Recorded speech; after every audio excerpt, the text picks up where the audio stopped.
डाइरेक्सनमा act हुने force यहाँ F cos theta छ।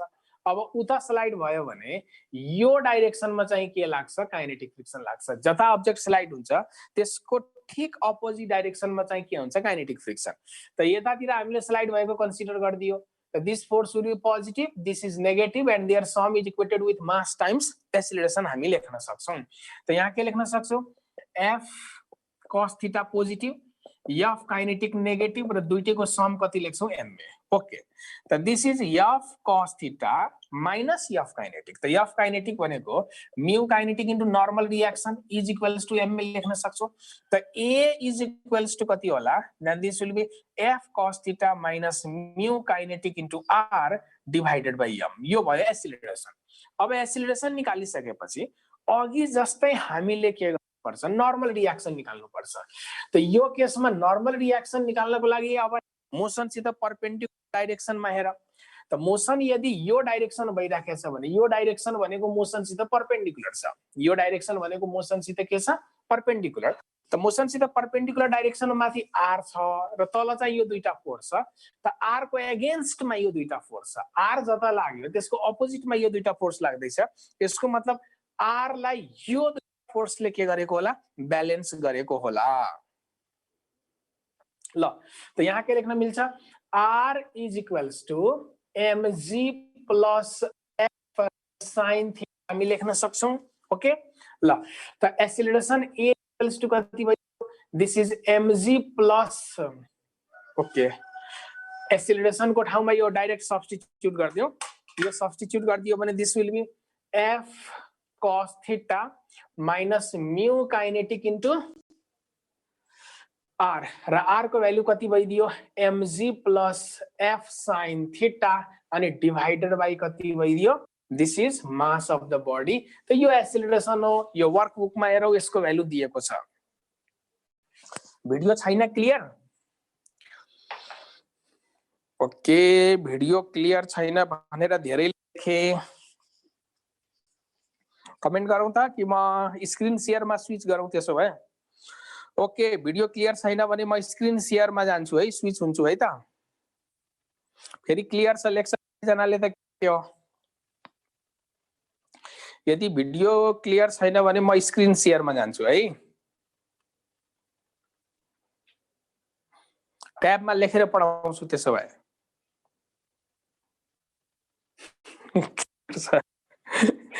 पढ्ने स्क्रिन शेयर गरेर ट्याबमा लेखे हुन्न। मैले आफ्नो डिभाइसमा पनि ब्लर देखिरहेको छु, तिमीहरूले क्लियर लेखेको भनिरहेको छौ, फेरि क्लियर भन्छ फेरि।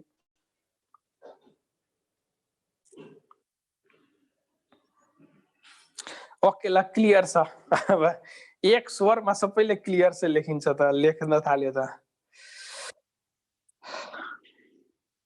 ल, त यो थियो एउटा एक्सेलरेसनको फर्मुला। ओके,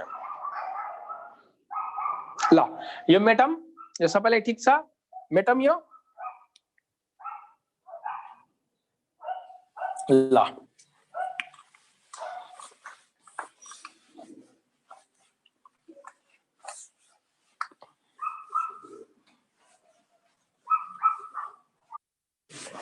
ओके, अब हामी पढ्ने भनेको प्रब्लम विथ, अब हामीले पढ्ने भनेको प्रब्लम्स विथ चेन, चेन वाला प्रब्लम छ। यदि भिडियो क्लियर छैन भने अहिले लेखिहाल्नु, फेरि चेन वाला प्रब्लम मैले पढाउन थालेपछि फेरि स्क्रिन शेयर सक्दिन म, मैले सबै कुरो फिगर कोरिया हुन्छु।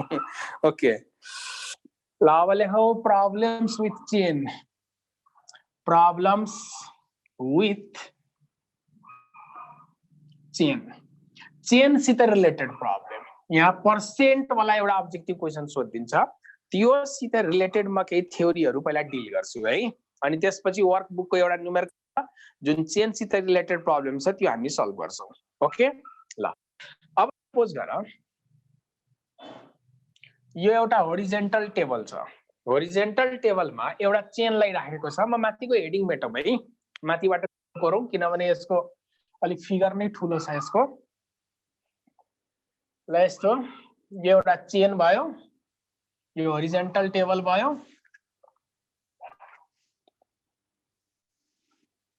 यो ग्राउन्ड सर्फेस भयो है।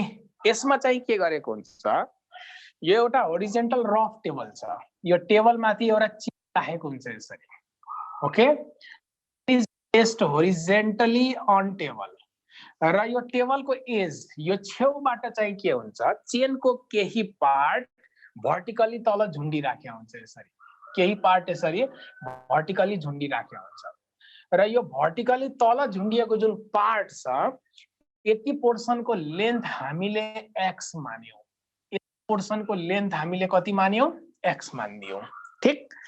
अनि टेबलमा भएको जुन पार्ट छ यति पोर्सनको लेन्थ हामीले l माइनस x हो भनेर सपोज गर्यौं, को मतलब यो पुरै चेनको लेन्थ l सपोज गरेको हो।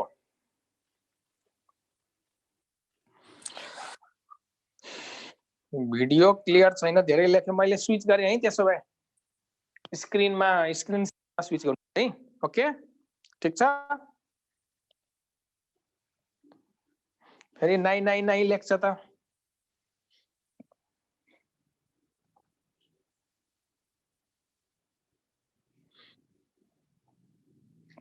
ल ल क्लियर छ भने त झनै राम्रो भयो नि।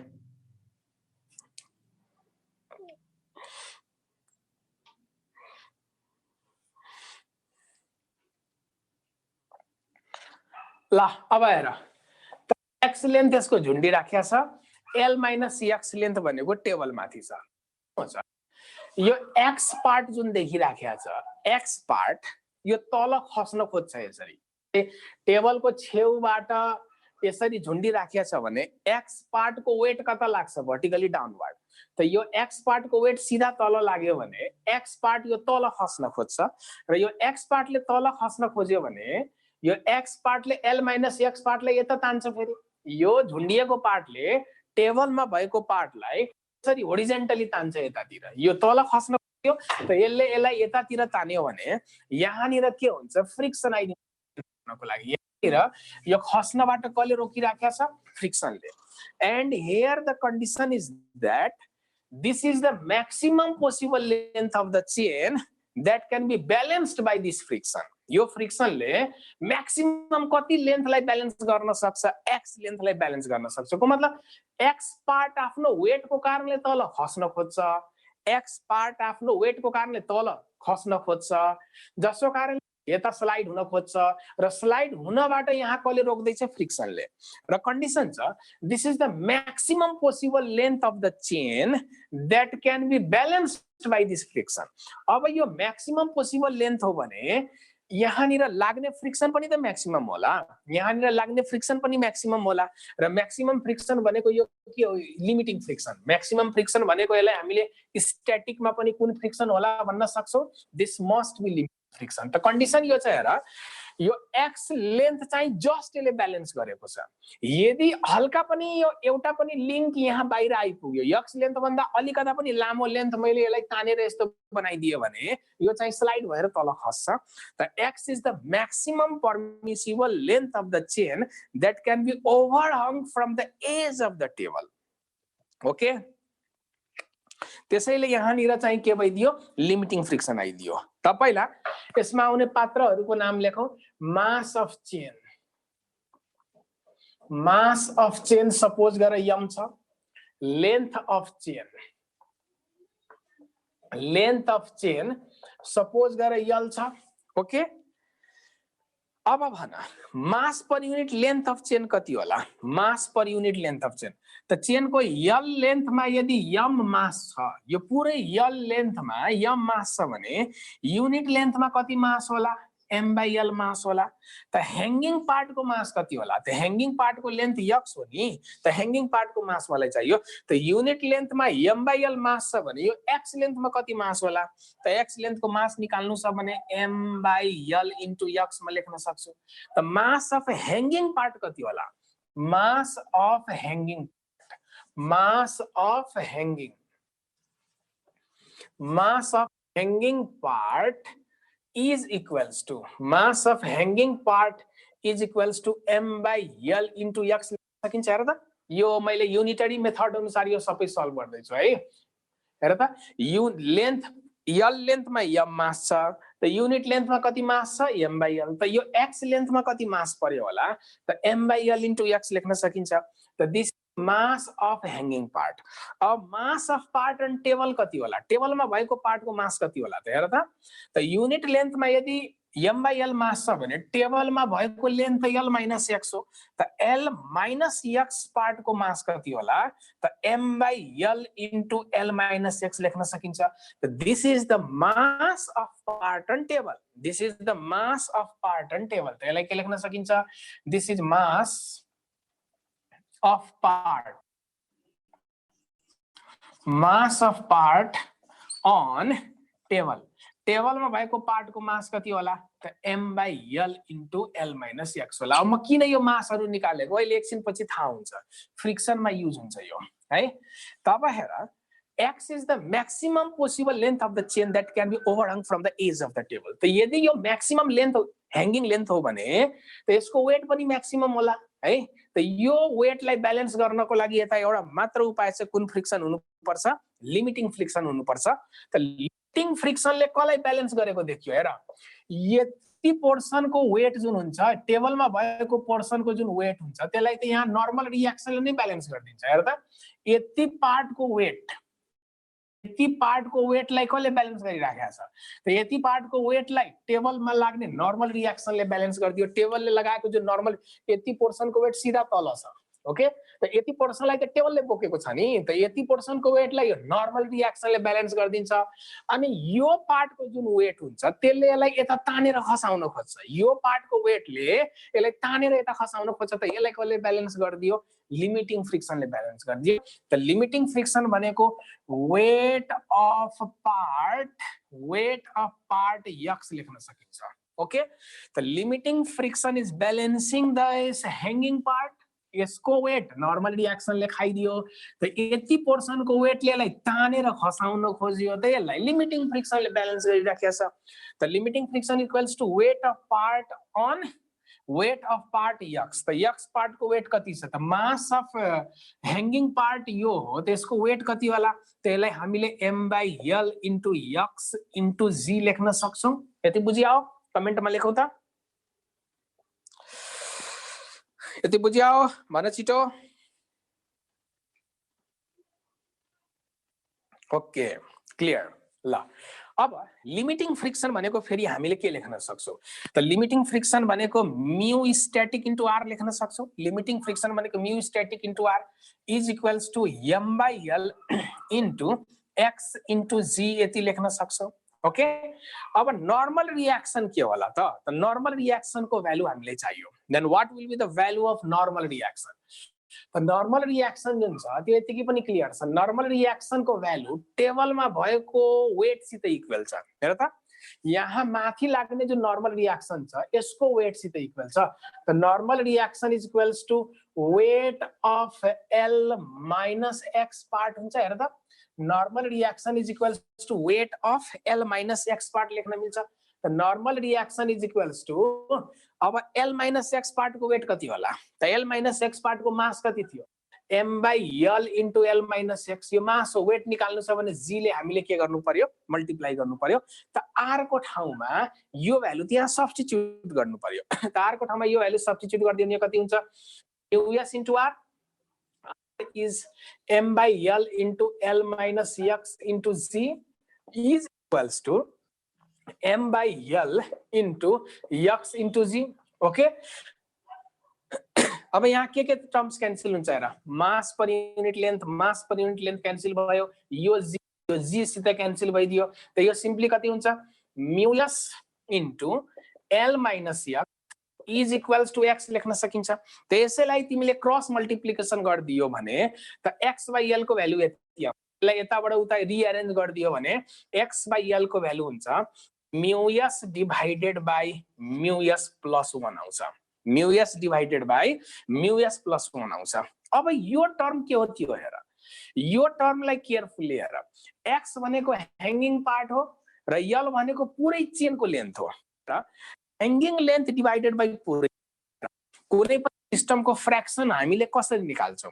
फ्र्याक्सन निकाल्नुको मतलब त्यसको पार्टलाई टोटलले डिभाइड गर्छ। हेर, ह्याङ्गिङ लेन्थलाई टोटल लेन्थले डिभाइड गरिदियो त यो फ्र्याक्सन हो यो, र यसलाई हामीले ह्याङ्गिङ फ्र्याक्सन भन्छौँ। यसलाई हामीले के नाम दिन्छौँ?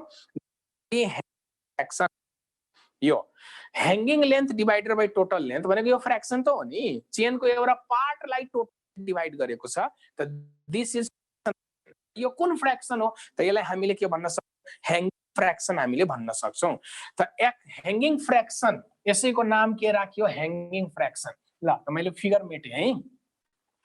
त x by l equals to, कन्क्लुजनतिर जाउँ अब। x by l is equals to mu s divided by mu s plus 1 आयो, र यसैलाई हामी के भन्न सक्छौँ? This is called hanging fraction. यसैलाई हामी के भन्छौँ? Hanging fraction. अब फ्र्याक्सन यो हो भने पर्सेन्ट कसरी निकाल्ने? यदि फ्र्याक्सन यो हो भने वाट विल बी पर्सेन्ट? त पर्सेन्ट निकाल्नु छ भने 100 ले मल्टिप्लाई गरिदेऊ। पर्सेन्ट निकाल्नु छ भने हामी के गर्छौँ? 100 ले मल्टिप्लाई गर्छौँ। सर यति कसरी भयो? यो अहिले भर्खरै गरिराखेको छु, त यो कसरी भयो? ओके, त अब मैले कसरी सल्भ गरेँ त्यो आफ्नो ठाउँमा छ। तिमीहरूलाई यो लास्टको फर्मुला याद हुनुपर्छ है। त मोड्युलको एउटा हेर त तिमीहरू, मोड्युलको ठ्याक्कै यसैमा बेस्ट एउटा क्वेसन छ। कति नम्बरमा छ भने 11 नम्बर क्वेसन। हेरौ त पेज नम्बर 36 को 11 नम्बर क्वेसन।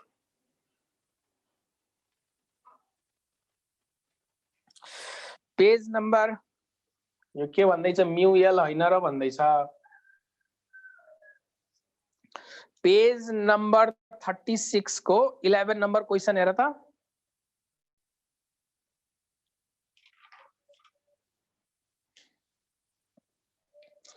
भेटायो? क्वेसन हेर्यो? 11 नम्बर क्वेसन अब सल्भ गर्न सक्छु। तिमीहरू सल्भ गर त। क्वेसन छ, a heavy uniform chain lies on a horizontal table top.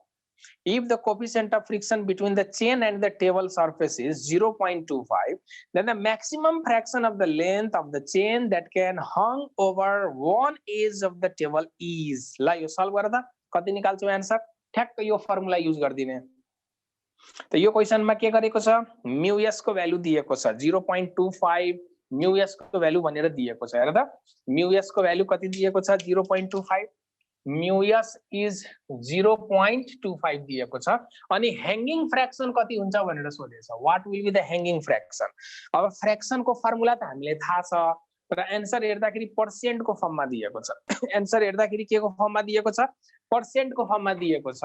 त x बाइ l को पर्सेन्ट निकाल्ने त हो नि। त पर्सेन्ट निकाल्नु छ भने 100% ले मल्टिप्लाई गरिदिने त हो नि।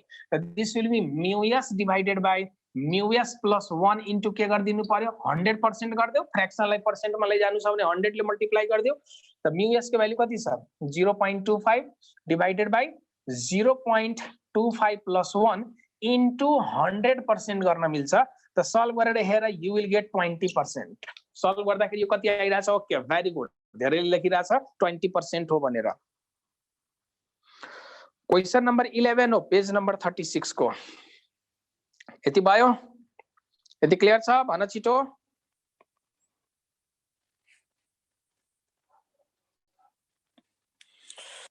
मिलाएको यो क्वेसन? मिलायो होला? ओके, ल मिल्यो।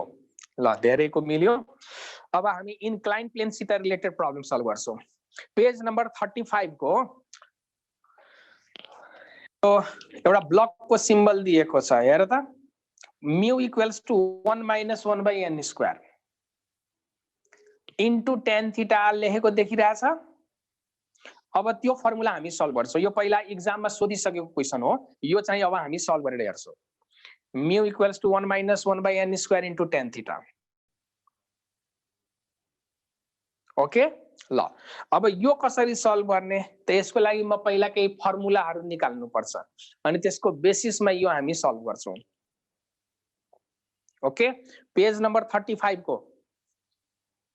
ल यो मेटे है मैले।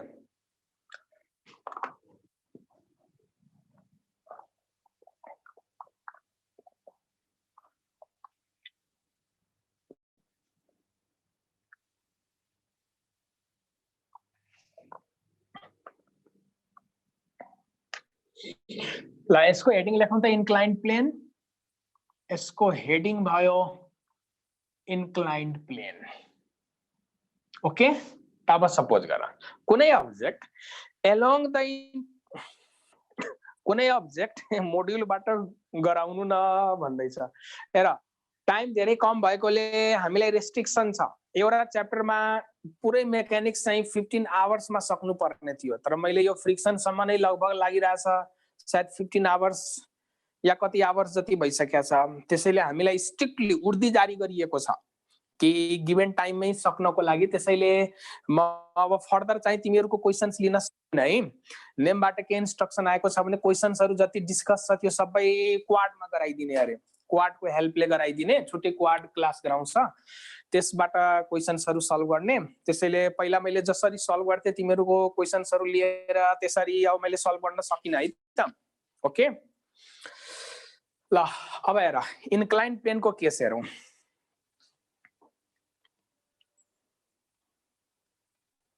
ल इन्क्लाइन्ड प्लेनको केसमा हेरौँ। सपोज गर एउटा स्मुथ इन्क्लाइन्ड प्लेन छ र अर्को रफ इन्क्लाइन्ड प्लेन छ। त पहिला हामी स्मुथ इन्क्लाइन्ड प्लेनमा के फर्मुला हुन्छ त्यो निकाल्छौँ, त्यसपछि रफ इन्क्लाइन्ड प्लेनमा के फर्मुला हुन्छ त्यो निकाल्छौँ। ओके, तिमीहरूलाई एउटा गर्न सकिन्छ, तिमीहरूलाई धेरै प्रब्लम्सहरू सोध्नु छ या मोड्युलकै सोध्नु छ या वर्कबुककै क्वेसन सोध्नु छ भने यु बेटर कन्ट्याक्ट नेममा कन्ट्याक्ट गर र क्वेसन एन्सर डिस्कसन भनेर हामीले क्वेसन सबै मात्र सोध्न सक्छौँ भनेर छुट्टै स्पेशल क्लासको लागि रिक्वेस्ट गर्न सक्छौँ। ओके, अब it depends on you and name management, हामीलाई जे निर्देशन दिन्छ हामी त्यही अनुसार त गर्ने हो नि। ओके, त्यसैले टाइम एकदम थोरै छ, त्यसैले चाहिँ अलिक फास्ट लान्छु है। पहिला चाहिँ तिमीहरूको प्रब्लम मैले एउटा एउटाको लिन्थे, त्यो चाहिँ लिन सकिन्न अब है। इन्क्लाइन्ड प्लेनमा हेरौँ। पहिला सपोज गरौँ एउटा स्मुथ इन्क्लाइन्ड प्लेन छ र अर्को रफ इन्क्लाइन्ड प्लेन छ। एउटा स्मुथ इन्क्लाइन्ड प्लेन र अर्को रफ इन्क्लाइन्ड प्लेन छ। त पहिला म स्मुथ लिँदैछु है। Let us suppose this is smooth inclined plane. Okay, यसको बेस एंगल थीटा छ भनेर मानौँ र यहाँबाट एउटा अब्जेक्ट स्लाइड भयो, एउटा रेस्टमा थियो, एउटा ब्लक टपमा रेस्टमा थियो र यहाँबाट अब्जेक्ट चाहिँ स्लाइड भयो। यो यम मास भएको अब्जेक्ट छ, यो डाइरेक्सनमा स्लाइड हुँदाखेरि यो कति एक्सिलरेसनले स्लाइड हुन्छ त्यो एक्सिलरेसनले हामी चाहिँ निकाल्छौँ है। त यो स्मुथ इन्क्लाइन्ड प्लेनमा यसको टपमा एउटा अब्जेक्ट छोडिदियो, रेस्टबाट छोडिदियो, त यहाँबाट यो स्लाइड भएर यहाँसम्म आइपुग्यो, त यो कति एक्सिलरेसनले आउँछ होला भनेर सोधियो। ओके, ल त पहिला चाहिँ हेर फोर्सलाई कम्पोनेन्टमा ब्रेक गर। यहाँबाट सिधा तल के लाग्छ एमजी, जुन हामीले न्युटन्स लतिर पनि गरेका थियौँ, र एउटा नर्मल लाइन हामीले यसरी स्केच गर्छौँ आफैले। एउटा normal line with inclined plane sketch गर्छौँ यसरी। Normal line, this line is perpendicular with inclined plane. त यो बेस एंगल थीटा हो भने यो एंगल पनि के भइदिन्छ थीटा। र एमजी लाई दुईटा कम्पोनेन्टमा ब्रेक गर्न सक्छौँ। यसरी कम्पोनेन्ट के हुन्छ यतातिर mg cos थीटा र along the inclined plane यतातिर कम्पोनेन्ट के भइदिन्छ mg sin थीटा र माथि चाहिँ नर्मल रिएक्सन यो डाइरेक्सनमा हुन्छ। ठीक, त हेर mg लाई दुईटा कम्पोनेन्टमा ब्रेक गर्यो, यतातिर mg cos थीटा छ र यतातिर के भइदियो mg sin थीटा र इन्क्लाइन्ड प्लेनसित 90 डिग्रीमा के लाग्छ नर्मल रिएक्सन। तर ध्यान दिने स्मुथ लेखेको छ को मतलब यो तल स्लाइड हुँदाखेरि फ्रिक्सन लिन पाएन। अपवर्ड डाइरेक्सन अफ फ्रिक्सन कति त 0। We are considering the smooth inclined plane. त ओके, त के प्रब्लम छैन। हेर त नर्म अब मोशन को डाइरेक्सन में एक्ट हुने फोर्स कुन छ हेर त mg sin थीटा। त यही mg sin theta is equals to ma सित इक्वेट भयो किनभने मोशन यतातिर भइराखेको छ। त यो फोर्स नै यसमा एक्सेलरेसन प्रोड्युस गर्दियो। त mg sin theta equals to direct ma लेख्न पायो। अब माइनस कसैलाई गर्न मिलेन किनभने यो स्मुथ मानेको कारणले गर्दा उल्टोपट्टि त फ्रिक्सनै छैन। त mg sin थीटाबाट के माइनस गर्ने त अपोजिट डाइरेक्सनमा कुनै फोर्सै छैन। त्यसैले direct mg sin theta equals to के भइदियो ma। त यो मास र यो मास हामीले क्यान्सल गरिदियो। त मास क्यान्सल गर्ने बित्तिकै यसको एक्सिलरेसन के हुन्छ a equals to g sin theta. त यो रिजल्ट याद राख्ने। यदि कुनै स्मुथ इन्क्लाइन्ड प्लेन छ, यदि कुनै स्मुथ इन्क्लाइन्ड प्लेन छ र स्मुथ इन्क्लाइन्ड प्लेनमा कुनै अब्जेक्ट यसरी along the inclined plane slide भयो भने यसको एक्सिलरेसन a हुन्छ र a को भ्यालु चाहिँ कति हुन्छ g sin थीटा। र अर्को पनि इक्वेसन छ नर्मल रिएक्सन वाला इक्वेसन। हेर मोशन यो डाइरेक्सनमा भइराखेको छ भने यो लेन्थ यो परपेंडिकुलर छ मोसनसित। हेर त, motion is in this direction and this is the perpendicular with motion. त मोसनसित परपेंडिकुलर डाइरेक्सन वाला फोर्स त क्यान्सल हुन्छ। त आर को एगेन्स्टमा को छ? mg cos theta. त आर ले कसलाई क्यान्सल गरिदियो? mg cos थीटा ले क्यान्सल गरिदियो। त अर्को इक्वेसन यो पनि हुन्छ। हालाकि यो इक्वेसन को अहिले कुनै युज भएन, त्यो आफ्नो ठाउँमा छ, तर एउटा इक्वेसन यो पनि छ यसमा। ठीक, यति बुझ्यौ? भन छिटो। अहिले क्लियर आउन थालेछ भिडियो। ल, पहिला जस्तो प्रब्लम छैन, अहिले चाहिँ क्लियर आउन थालेछ भिडियो। ओके, अब सपोज गर यो स्मूथ इन्क्लाइन प्लेन नभएर यदि रफ इन्क्लाइन प्लेन भइदिएको भए के हुन्थ्यो होला? मान अब हेर, यो त स्मूथ इन्क्लाइन प्लेनको केस थियो र मैले माने यो स्मूथ इन्क्लाइन प्लेन नभएर यो रफ भइदिएको भए के हुन्थ्यो होला? If it was the rough incline plane, rough incline plane भइदिएको भए बाँकी कुरो सेम हो, केही फरक पर्दैन। खाली हामी उल्टो डाइरेक्सनमा, जता स्लाइड भयो उल्टो डाइरेक्सनमा काइनेटिक फ्रिक्सन राखिदियो है। त यदि यो रफ इन्क्लाइन प्लेन हो भने यता स्लाइड भयो, त्यसको ठीक एगेन्स्टमा यतातिर के आइदिन्छ? काइनेटिक फ्रिक्सन आइदिन्छ। ओके, र नर्मल रियाक्सनले त के गर्दैछ? mg cos थीटा ब्यालेन्स गरेकै छ। नर्मल रियाक्सनले mg cos थीटाले त ब्यालेन्स गरेकै छ। तर रफ इन्क्लाइन प्लेन मानेको कारणले गर्दा जता स्लाइड भयो त्यसको उल्टोपट्टि हामीले के मानिदिनु पर्यो? एउटा फ्रिक्सनल फोर्सलाई ल्याइदिनु पर्यो। त अब इक्वेसन लेखौँ त न्युटन्स लको हेल्प गरेर। त मोसन यो डाइरेक्सनमा भयो, त मोसनको डाइरेक्सनमा एक्ट हुने फोर्स पोजिटिभ, मोसनको उल्टोपट्टि एक्ट हुने काइनेटिक फ्रिक्सन के हुन्छ? नेगेटिभ। अनि दुईटैको सम ma गर्न सक्छौँ। त यहाँ के भइदिन्छ? mg sin theta positive, f kinetic negative, र दुईटैको सम हामी के लेख्छौँ? ma लेख्छौँ। यसमा त a will be mg sin theta minus f kinetic लेख्न सकिन्छ, डिवाइडेड बाइ कति लेख्न मिल्छ? m। त a इज इक्वल्स टु कति हुन्छ? This will be mg sin theta minus f kinetic. त f काइनेटिक भनेको म्यू काइनेटिक इन्टु r हो। f काइनेटिक हो म्यू काइनेटिक इन्टु r को भ्यालु फेरि के सित इक्वल छ? mg cos थीटा सित। त यहाँ हामी के लेख्न सक्छौँ? mg cos थीटा अनि डिवाइडेड बाइ तल एउटा m पनि थियो। त यो m, यो m र यो m क्यान्सल भइदियो। त therefore along the rough incline plane कुनै अब्जेक्ट डाउनवर्ड डाइरेक्सनमा स्लाइड भइराखेको छ भने यो कति एक्सिलरेसनले स्लाइड हुन्छ? त a will be g common भइदियो। अनि यहाँनिर हामी के लेख्न सक्छौँ? sin theta minus mu kinetic into cos theta. यो एकदमै इम्पोर्टेन्ट फर्मुला हो, very very important formula. Okay, त हामीले दुईटा कुरो सल्भ गर्यौं। स्मूथ इन्क्लाइन प्लेनमा यदि डाउनवर्ड डाइरेक्सनमा स्लाइड भयो भने g sin थीटा हुने रहेछ एक्सिलरेसन। तर रफ इन्क्लाइन प्लेनमा डाउनवर्ड डाइरेक्सनमा स्लाइड भयो भने एक्सिलरेसन कति आइदियो? g sin theta minus mu kinetic into cos theta. यति क्लियर छ? भनौँ त के यति क्लियर छ? कमेन्टमा लेखौँ। ओके, ल यति क्लियर छ त्यसो भए। ओके, यो मैले मेटे है। अब यसपछि हामी टाइम कम्पेयर गर्छौं। स्मूथ इन्क्लाइन प्लेनमा कुनै अब्जेक्टलाई स्लाइड भएर आउन कति टाइम लाग्छ, रफ इन्क्लाइन प्लेनमा स्लाइड भयो भने यसलाई बटमसम्म आउन, बेससम्म आउन कति टाइम लाग्छ, दुईटाको टाइम कम्पेयर गरेर एउटा फर्मुला हामी क्याल्कुलेट गर्छौं। ओके, ल तब कम्पेरिजन हेरौं। सपोज गर दुईटा इन्क्लाइन प्लेन छ, यो स्मूथ इन्क्लाइन प्लेन छ, दिस इज स्मूथ। ओके, ल यो चाहिँ स्मूथ इन्क्लाइन प्लेन भयो। यसको बेस एंगल कति भइदियो? थीटा। मैले मानेको this is smooth surface, this is smooth incline plane, यसको बेस एंगल थीटा छ। र यहाँदेखि यहाँसम्मको लम्बाई इन्क्लाइन प्लेनको लेन्थ हामीले कति सपोज गर्दैछौँ? यस सपोज गर्यो। यहाँबाट एउटा अब्जेक्टलाई छोडिदियो, रेस्टबाट छोडिदियो स्लाइड हुनको लागि। त यो अब्जेक्ट जुन छ यम मास भएको अब्जेक्ट डाउनवर्ड डाइरेक्सनमा स्लाइड हुन्छ कति एक्सिलरेसनले? त g sin थीटाले। स्मूथ भएकोले यहाँदेखि यहाँसम्म स्लाइड हुन्छ कति एक्सिलरेसनले? g sin थीटाको एक्सिलरेसनले स्लाइड होला भनेर हामीले सपोज गर्थ्यौं। त्यस्तै म अर्को रफ इन्क्लाइन प्लेन लिन्छु। This is another incline plane but this is rough. Okay, यसको पनि बेस एंगल हामीले थीटा नै मान्यो। को बेस एंगल एक्ज्याक्टली सेम छ र लेन्थ पनि सेम छ। यसको यहाँदेखि यहाँसम्मको लेन्थ यस छ, त यसको पनि यस नै छ है। र यसमा पनि टपबाट एउटा अब्जेक्टलाई रेस्टबाट स्लाइड हुनको लागि छोड्दियो है। त रेस्टबाट स्लाइड हुनको लागि छोड्दियो भने यो ब्लक फेरि यहाँसम्म स्लाइड हुँदाखेरि कति एक्सिलरेसन ल्याउला त ध्यान देऊ, यो त रफ हो, यो त रफ इन्क्लाइन प्लेन हो। त रफ इन्क्लाइन प्लेनमा यो तल सर्ने एक्सिलरेसन यदि ए हो भने यसले भर्खरै हामीले प्रुभ गरेका थियौँ रफको केसमा यसको एक्सिलरेसनको भ्यालु कति हुन्छ, this will be G sin theta minus mu kinetic into कति हुन्छ cos थीटा। यति क्लियर?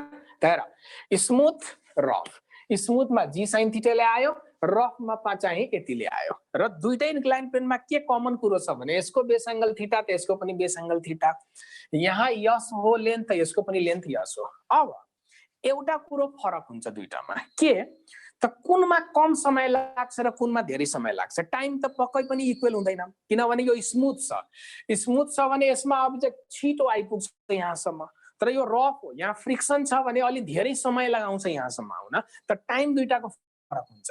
त यसमा यो अब्जेक्टलाई बेससम्म आउन यदि t1 टाइम लाग्यो भने यसमा यो अब्जेक्टलाई बेससम्म आउन कति टाइम लाग्यो, t2 टाइम लाग्यो, and obviously this t2 will be greater than t1, this t2 will be greater than के भइदिन्छ t1। त मैले मान्दैछु लेट अस सपोज t2 भनेको n टाइम्स t1 हो भनेर मैले माने, फेरि भन्ला सर यो कसरी भइहाल्यो त सपोज गरेको स्मुथमा कम समय लाग्छ बटमसम्म आउन, रफमा धेरै समय लाग्छ आउन, त मैले मानिदिए रफमा आउने टाइम जुन छ स्मुथ वाला टाइम को n टाइम्स छ, n को मतलब डबल हुन सक्छ, ट्रिपल हुन सक्छ, 4 टाइम्स हुन सक्छ, जति पनि टाइम हुन सक्छ। त मैले एउटा जनरल सिम्बल के राख्दिए, suppose this t2 is n times t1। यति बुझ्यो भन छिटो, पहिला कन्डिसन बुझ्यो कि बुझेन?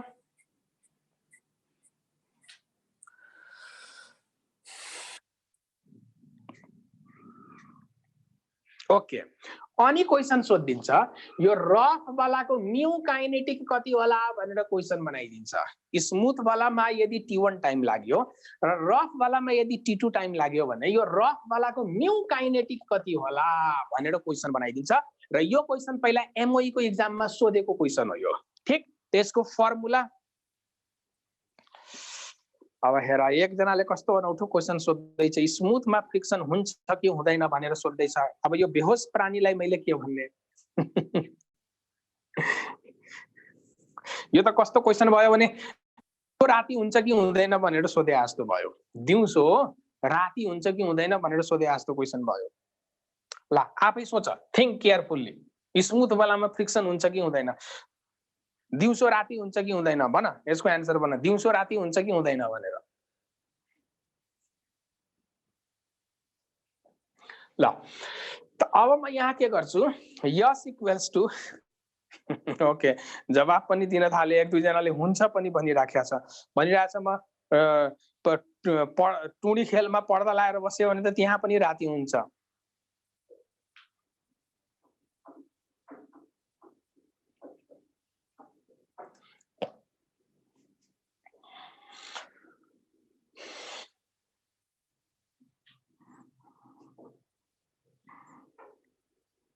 ल अब हेर म यहाँ युज गर्छु s equals to u t plus half a t square formula, s equals to u t plus half a t square formula. U त 0 छ, त यु 0 छ भने यहाँनिर यस इक्वल्स टु हामीले डाइरेक्ट हाफ एटी स्क्वायर लेख्न सक्छौं, यु 0 भयो। त यस इक्वल्स टु कति भयो, हाफ ए, त यहाँनिर ए को भ्यालु कति छ, जी sin थीटा, त this will be G sin theta into t1 square लेख्न सक्छौं, this will be first equation. त्यस्तै s equals to u t plus half a t square म यहाँ युज गर्छु, त यु को ठाउँमा 0 राख्दियो भने यो कति हुन्छ, s equals to half a into t2 square लेख्न सकिन्छ, त s is equals to half a. तर यहाँनिरको ए भनेको फरक छ, त यहाँ कति लेख्नु पर्यो, this will be G sin theta minus mu kinetic into cos theta into t2 square, this will be the second equation. अब सोच त फर्स्ट केसमा यस भनेको योसित इक्वल छ, सेकेन्ड केसमा त्यही यस भनेको योसित इक्वल छ, त यसको मतलब यो राइट साइड हामीले इक्वेट गर्न सक्छौं, लेफ्ट साइड यो इक्वेसनको इक्वल छ को मतलब राइट साइड अभियसली हामी इक्वेट गर्न सक्छौं। त राइट साइडलाई इक्वेट गरिदियो भने के हुन्छ हेर त, यो राइट साइड र यो राइट साइडसित इक्वेट गरिदियो भने g/2 क्यान्सल हुन्छ, त सिम्पली के हुन्छ sin theta into t1 square is equals to, this will be sin theta minus mu kinetic into cos theta into T2 square हामी लेख्न सक्छौं भन। यति क्लियर छ भन त। सिम्पली यो दुईटा इक्वेसनलाई इक्वेट गरेको मात्र हो, अरु केही गरे हैन।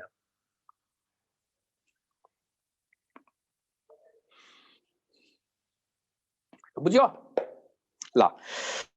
अब हामीले यो T2 को भ्यालु सब्स्टिट्युट गर्छौं। T2 भनेको हेर त यहाँनिर लेखिरहेको छु। T2 भनेको n टाइम्स T1 छ, हेर त। T2 भनेको n टाइम्स T1। त T2 को ठाउँमा म के राख्दिन्छु, n T1 राख्दिन्छु। T2 को ठाउँमा n into T1 राख्यो भने म यहाँ यसैमा लेख्छु है, म एक स्टेप तल जान्न, म यहीँनिर लेख्दिन्छु। T2 को ठाउँमा n into T1 लेख्छु। त T2 स्क्वायर हो। त यहाँ T2 को ठाउँ T2 स्क्वायर को ठाउँमा कति लेख्न सकिन्छ, n square T1 square. T2 square को ठाउँमा कति लेख्न सक्छौ, n स्क्वायर T1 स्क्वायर। त म यसलाई लेखेर डाइरेक्ट लेख्दिन्छु यहाँनिर है। ओके, त T2 स्क्वायर भनेको यसको स्क्वायर र यसको स्क्वायर भइदियो। Then this will be n square into T1 square भयो। मैले T2 को भ्यालु राखिदिए यसमा। त यहाँ हेर, यताको T1 स्क्वायर र यताको T1 स्क्वायर क्यान्सल भइदियो। अब क्रस मल्टिप्लिकेसन म गर्दिन्छु।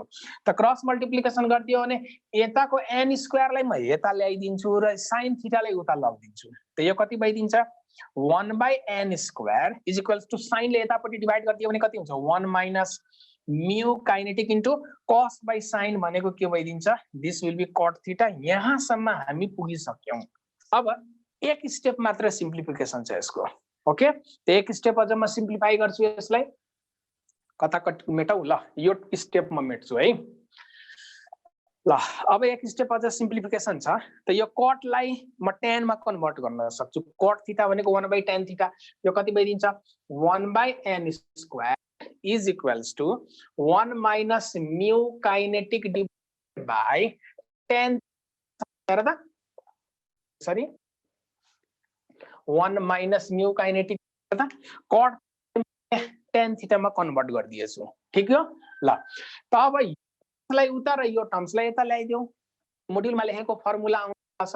त यसलाई म रिएरेन्ज गरिदिन्छु भने mu kinetic divided by tan theta is equals to 1 minus 1/n square होला। त यही त म्यू काइनेटिक हामीले निकाल्न खोज्या हो। त म्यू काइनेटिक को फाइनल आन्सर के भइदियो त। ओके, त म्यू काइनेटिक को final answer therefore this will be mu kinetic is equals to 1 minus 1/n square into के हुन्छ, tan थीटा। लाएर सल्भ गर्दा यति धेरै लामो छ, तर 1 मार्क्स को क्वेशनमा सोधेको छ यो। ओके, लामो छ तर 1 क्वेशनमा पहिला सोधिसकेको छ। त्यसैले यो फर्मुला एक्जाममा सोध्यो भने यसरी सल्भ गर्न थाल्ने हैन, यो आन्सर रटेको हुन्छ। ओके, रफ वाला म्यू काइनेटिक कति होला, त 1 minus 1 minus n square into tan theta होला। क्लियर, यति बुझेको भन छिटो।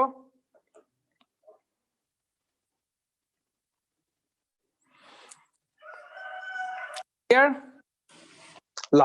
अब तिमीहरुले मोड्युलको क्वेशन, सरी मोड्युल भन्दैछु, सल्भ गर्न सक्छौ है। ठ्याक्कै यही फर्मुला युज हुने गरी दिएको छ जुन पहिला सोधेको क्वेशन हो। यो कति नम्बर छ भने पेज नम्बर 36 को 12 नम्बर हेर त। Page number 36 number, page number 36 12 number question हेर त। पेज नम्बर 36 को 12 नम्बर क्वेशन हेर। ठ्याक्कै यही फर्मुलामा बन्छ है। अब तिमीहरु बनाउन सक्छौ। Starting from rest, a body slides on a 45-degree inclined plane through shortened distance in twice the time it takes to slide down the same distance in the f friction. The coefficient of friction between the body and the inclined plane is, ल यसको answer के हुन्छ भन। अब यसको answer के होला भनौ, 0.5। भेरी गुड भनेको छ स्मूथ इन्क्लाइन प्लेनमा आउन जति टाइम लाग्छ रफ वालामा त्यसको डबल टाइम लाग्छ भने यसरी। स्मूथमा आउन जति टाइम लाग्छ रफ वालामा त्यसको डबल टाइम लाग्छ को मतलब n को भ्यालु 2 दियो। स्मूथ वालामा बेससम्म आउन जति टाइम लाग्यो रफ वालामा त्यसको डबल टाइम लाग्यो को मतलब n को भ्यालु 2 दिएको छ। ओके, अनि थीटा बेस एंगल इन्क्लाइन प्लेनको 45 डिग्री भनेको छ। त यसको एंगल 45 डिग्री, त यसको पनि एंगल 45 डिग्री नै छ। त रफ वालाको म्यू काइनेटिक कति होला भनेर सोध्यो त डाइरेक्ट त्यो फर्मुला युज गरिदिन्छौँ हामी। त mu kinetic will be 1 - 1/n²। त 1/4 अनि tan 45 डिग्री हुन्छ यहाँ। त tan 45 डिग्री को भ्यालु कति हुन्छ 1। त 1 - 1/4 भनेको 3/4 हो। त यो भनेको 3/4 भइदियो। 3/4 भनेको 0.75 will be the correct answer. Okay, त यसको आन्सर कति आइदियो? यो रफ वालाको म्यू काइनेटिक को भ्यालु कति आइदियो? 0.75। यति क्लियर?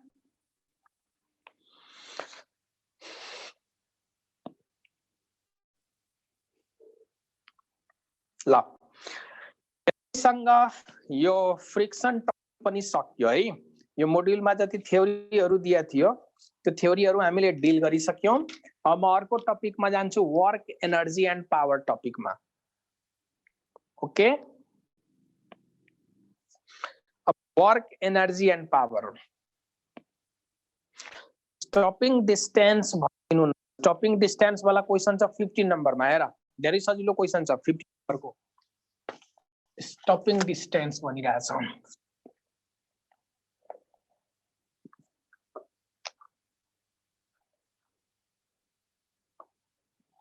ल हेर त, क्वेशन नम्बर 15 एकजनाले धेरै पटक सोधियो यो स्टपिङ डिस्टेन्स वाला, म यो सल्भ गरिदिन्छु है। क्वेशन नम्बर 15 छ पेज नम्बर 36 को। पेज नम्बर 36 को क्वेशन नम्बर 15 मा दिएको छ स्टपिङ डिस्टेन्स। ओके, ल हेरौँ, यो क्वेशन सल्भ गरिदिन्छु।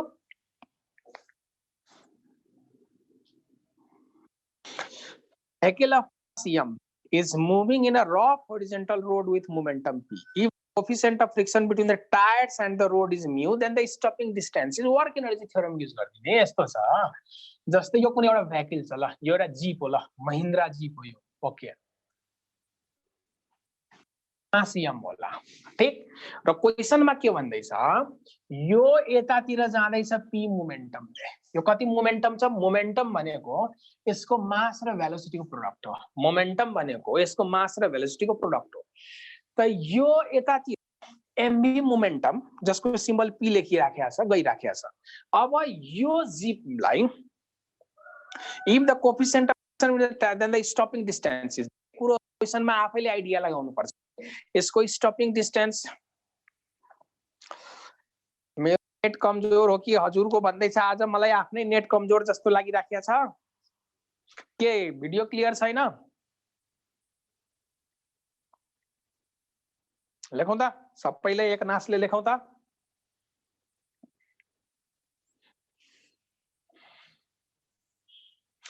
क्लियर छ, ठीक छ लेख्छ। मलाई त कन्फ्युज बनाइरहेको छु तिमीहरूले। कतिजनाले क्लियर छ लेख्छ, कतिजनाले क्लियर छ, आवाज अड्केर आउँदैछ लेखिरहेछ। त्यस्तो त नहुनु पर्ने, सबैमा एक नासको आउनु पर्ने। आवाज पनि के अड्किया छ र? आवाज त ठीक छ, आवाज डिस्टर्ब छैन, आवाज क्लियर छ। तिम्रो आफ्नो नेटमा प्रब्लम हो त्यसो भए, मेरोमा छैन।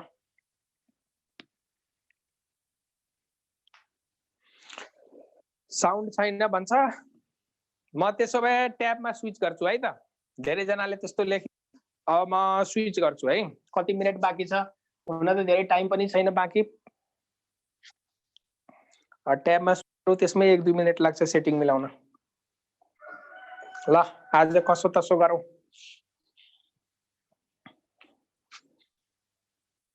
ल अब हेर,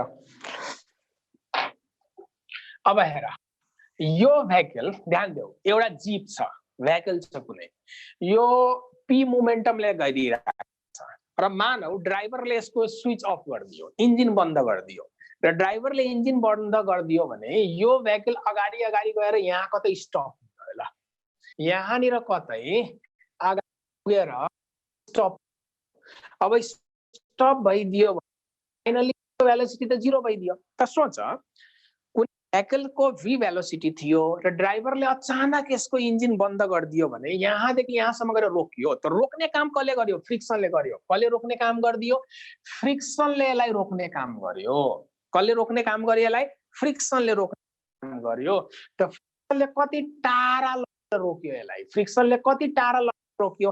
this will be stopping distance. जस्तै यताबाट आउँदै थियो v भेलोसिटीले अनि इन्जिन बन्द गरिदियो, त यो गाडीको इन्जिन बन्द गरिदियो भने अब यो रोकिने भनेको त फ्रिक्सनले रोकिन्छ।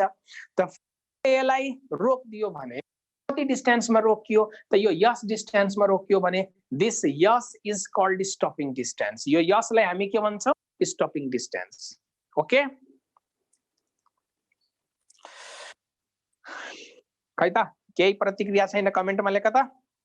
This yes is called stopping distance. फ्रिक्सनले रोकेको त्यसलाई हामीले के भन्छौँ? स्टपिङ डिस्टेन्स भन्छौँ। ल तब सोच त, सुरुमा काइनेटिक एनर्जी यसको हाफ mv² थियो, यहाँ आएर रोकिदियो, काइनेटिक एनर्जी 0 भयो। त काइनेटिक एनर्जीलाई 0 कसले गर्यो? Work done by friction. के लेख्न सकिन्छ? Work done by friction, work done by friction is equals to loss in kinetic energy. Loss kinetic energy म लेख्न सक्छु। वर्क डन बाई फ्रिक्सन भनेको लस इन काइनेटिक एनर्जी। त फ्रिक्सनले कति वर्क गर्यो? एफएस। फ्रिक्सनले कति यस वर्क गर्यो? यहाँदेखि यहाँसम्म रोकियो त फ्रिक्सनको वर्क एफएस भयो। This will be equals to loss in kinetic energy. त लस इन काइनेटिक एनर्जीको मतलब के हो? Kinetic energy initial minus kinetic energy final गर्नु परेन? लसको मतलब हुन्छ इनिशियल माइनस फाइनल। त work done by friction is equals to loss of kinetic energy. त इनिशियल काइनेटिक एनर्जी माइनस के गर्नु पर्यो? फाइनल काइनेटिक एनर्जी गरिदिनु पर्यो। सोच त, काइनेटिक एनर्जीको एउटा formula, this is half mv²। Kinetic एनर्जीको फर्मुला हाफ mv²। अब म मासले मल्टिप्लाई र मास डिभाइड गरिदिन्छु। यो मासले यसलाई म मल्टिप्लाई गर्छु र मासले डिभाइड गरिदियो भने के हुन्छ? दिस विल बी हाफ भइगयो mv को whole square divided by m भइदिन्छ। त मास र भेलोसिटीको प्रोडक्ट भनेको मोमेन्टम हो। त्यसलाई हामी के लेख्न सक्छौँ? p²/2m लेख्न सक्छौँ। हेर त, मोमेन्ट काइनेटिक एनर्जीको फर्मुला मोमेन्टमको p²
ओके ल अब साउन्ड आयो होला है। अब ठ्याक्क क्लास हिड्ने बेलामा छोड्ने बेलामा चाहिँ ओके ल अब हेरौँ।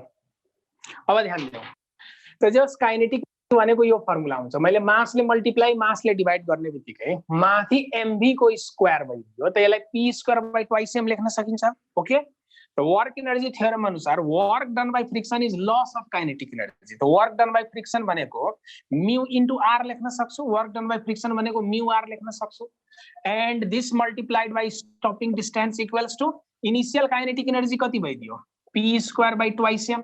अब फाइनली रेस्टमा आयो त रेस्टमा भयो भने त फाइनल मोमेन्टम त जिरो भइदियो नि, त फाइनल भनेको जिरो भइदियो। अब आर ले कसलाई ब्यालेन्स गर्छ त यहाँनिर माथि लाग्ने जुन आर हुन्छ त्यसले यो भेहिकलको वेटलाई ब्यालेन्स गरे हुन्छ। ओके त म्यू इन्टु आर आर को ठाउँमा म mg लेख्न सक्छु into S is equals to p square by कति भयो 2m। त हेर क्रस मल्टिप्लिकेसन गर्ने बित्तिकै स्टपिङ डिस्टेन्स आयो यहाँबाट। ओके त क्रस मल्टिप्लिकेसन गरिदियो भने stopping distance is equals to कति भइदियो this will p square divided by mu m square into g, शायद यही होला आन्सर। ओके 15 नंबर को D option p square twice mu m square into g। त यो हो स्टपिङ डिस्टेन्स वाला क्वेसन जुन चाहिँ 15 नम्बरमा दिएको थियो। ओके अहिले भर्खरै अहिले त एकदम एचडी क्वालिटी को भिडियो आइरहेछ, क्लास छोड्ने बेलामा लास्टमा यस्तो भयो ल। ओके यति बुझ्यो लेखौँ त, यति क्लियर?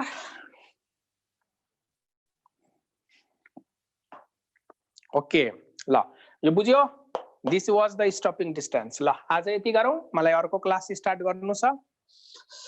ल अब भोलि चाहिँ हामी वर्क एनर्जी पावर टपिक चाहिँ स्टार्ट गर्छौँ है। ल मैले इन्ड गरेँ यो।